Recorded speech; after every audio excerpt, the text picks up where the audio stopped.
Ma vie a été changée dans un culte, dans une réunion. J'étais venu, j'avais 21 ans. Et mon pasteur prêchait, il enseignait sur l'appel de Dieu.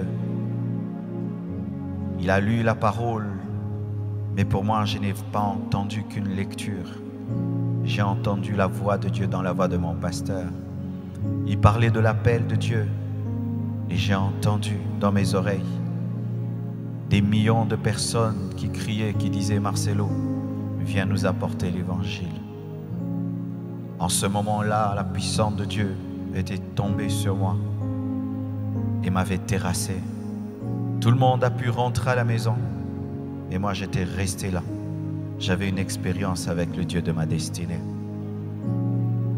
Et Dieu me parlait.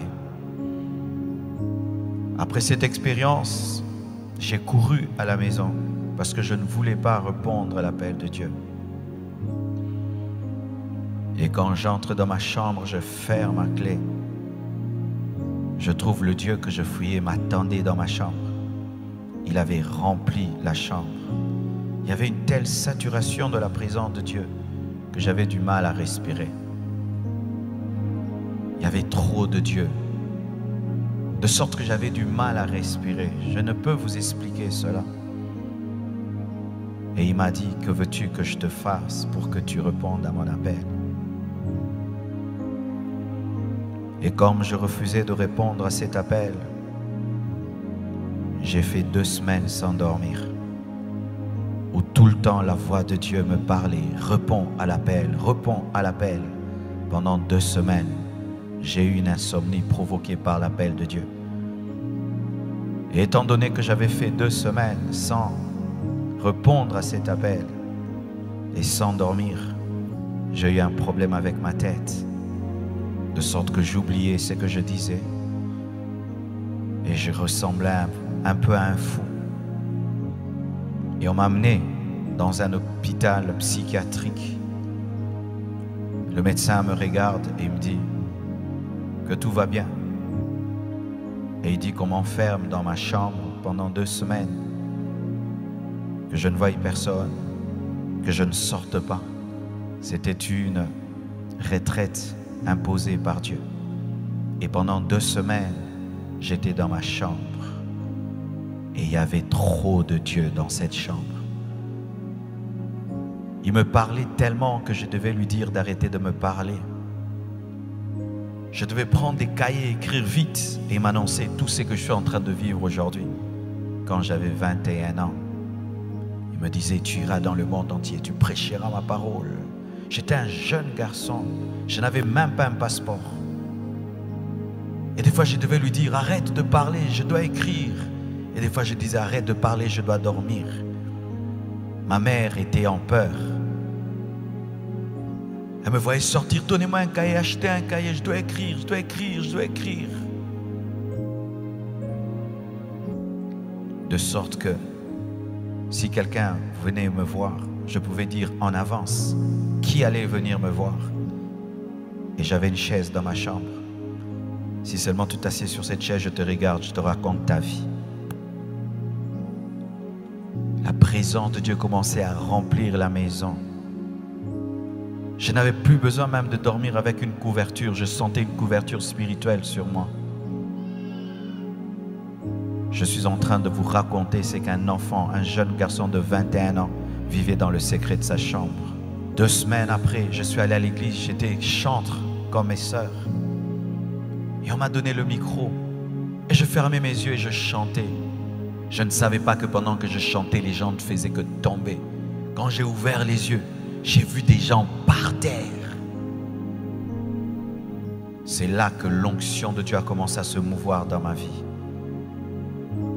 Moi qui hier priais en regardant une montre, je ne savais plus m'arrêter dans la prière. Il fallait que je puisse me décoller.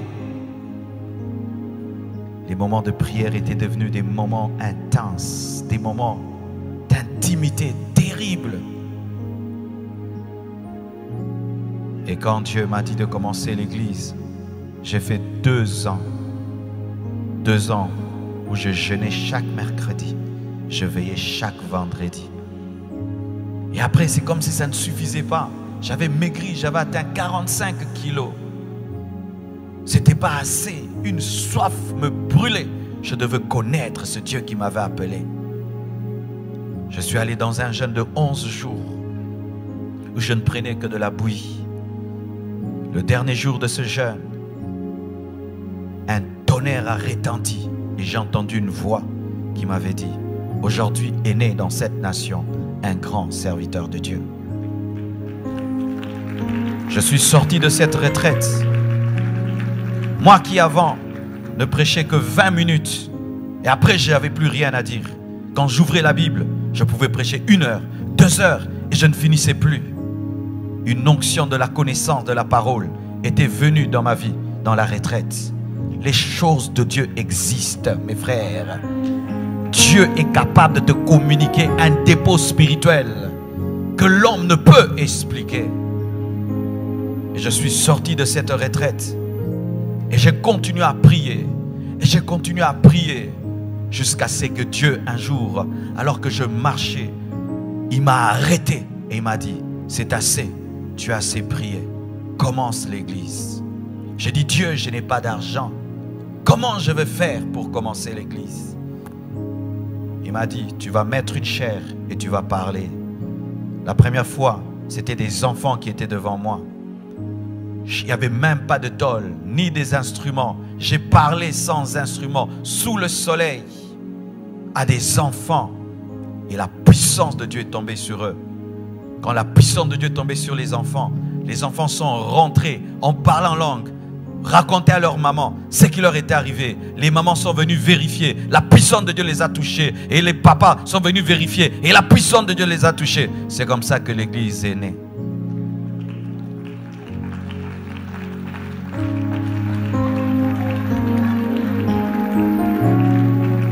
Et j'ai commencé à servir.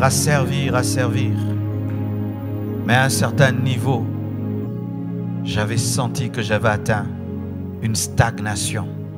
Je ne sais pas si ça vous arrive des fois. Tu vis avec Dieu, tu sers Dieu, mais tu sens que tu atteins un niveau où il y a un plafond. Tu ne montes plus, tu ne descends plus et tu es insatisfait. Ce n'est pas que tu pêches, ce n'est pas que tu fais des mauvaises choses, mais tu sens qu'il y a plus. Tu sens qu'il y a plus.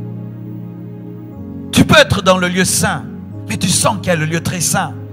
Et le lieu saint est un bon lieu, mais tu sens qu'il y a quelque chose d'autre. Et j'ai commencé à sentir cela.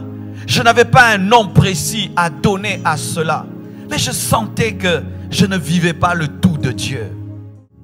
Et un jour, dans une vision, je vois un homme de Dieu dans un songe. Il me dit: Marcelo, tu sais que tu es comme moi.